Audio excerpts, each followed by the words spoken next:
Біз үнемі істерімізді бүгін істеуге ерініп, ертеңге қалдырып жатамыз. Бұл қалыпты жағдай. Бірақ жалқаулық жар бермей барлық жоспарларыңызды орындауға кедергі келтіріп жатса, не істейміз? Сізге жалқаулықты жеңетін әдістерді ұсынамын. Бірінші, ұсақ-түйекке мән берме. Адамдардың көбі уақыттарын кофе, шай демдеумен, поштасын тексерумен, әлеуметтік желілердегі жаңалықтарды оқумен, сүйікті сайтындағы жаңа киім топтамаларын қараумен, сол сияқты маңызды емес істермен бекерге өткізеді. Мұндай істермен айналысқан кезде жұмысқа бөлінген алтын уақыттың қалай зыр етіп өте шыққанын байқамай да қаласың. Сондықтан мұндай ұсақ-түйек істерге алданбай, бар зейініңді жұмысқа шоғырландыр. Екінші, жұмыс жоспары. Ісің жылдам әрі табысты жүрсін десең, ондай ойға алған мақсаттарыңның бәрін тізімдеп жазып қой. Алдағы уақытқа жұмыс жоспарын жаса. Ұзақ мерзімді және қысқа мерзімді жоспарлар құр. Есіңде болсын, үлкен істерді бірнеше кезеңге бөліп қою керек. Осылайша ойлануға және демалуға уақыт таба аласың. Үшінші, мотивация.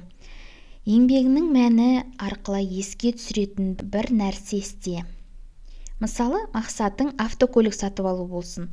Оның қандай болу керек екенін анықтап, суретін компьютердің немесе телефонның жұмыс үстеліне орналастырып қой. Өз жұмысыңды не үшін атқарып жүргеніңді ескертіп тұратын ескертулерді басып шығар.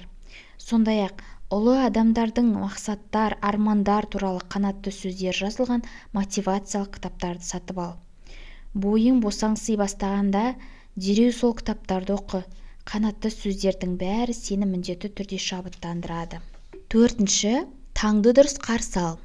Тәуліктің 8 сағатын ұйқыға жұмса. Ал оянған сәтте төсектен бірден тұрып кетпей, бірнеше минут керіліп, созылып, жаңа күн туралы ойлан. Таңғы жаттығу жасауға ерінбе.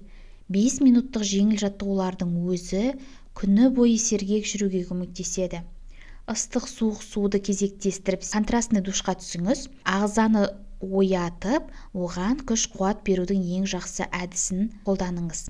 Таңғы ас күннің жақсы басталуының кепілі. Ол жеңіл болу керек. Бесінші, уақытты дұрыс пайдалану.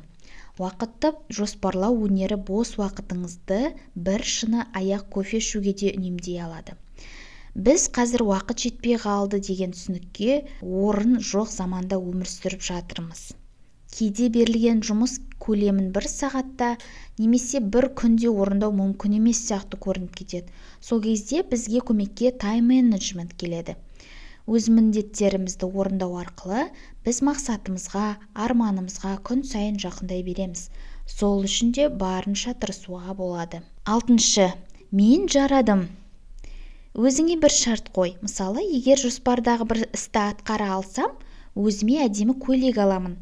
Сыйлық көлемі атқарылған іске байланысты. Сондықтан бәрі өз қолыңда. Ойға алған ісіңіз орындалған кезде өзіңізге мотивация беріп өзіңізді мақтап қойыңыз. Жетінші, үзіліс. Жұмыс арасында үзіліс жасап тұр. 20-30 минут жұмыс істегеннен кейін 5 минут тыныштықта отыр, немесе таза ауамен тыныстап кел. Осындай үзілістен кейін істеген ісіңді тыныққан мимен дұрыс бағалай аласың. 8-ші, кейінге соза берме. Жалқаулықты бас көтермей тұрып жеңіп таста.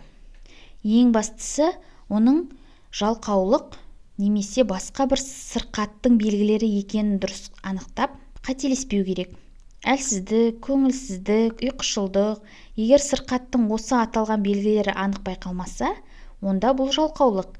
Жалқаулық санамыз бен денемізді жаулап алмай тұрғанда, тез арада істі қолға аламыз. Видеом пайдалы болды деген сенімдемін. Арнаға жазылып, комментарий жазып, лайк басып кетіңіздер.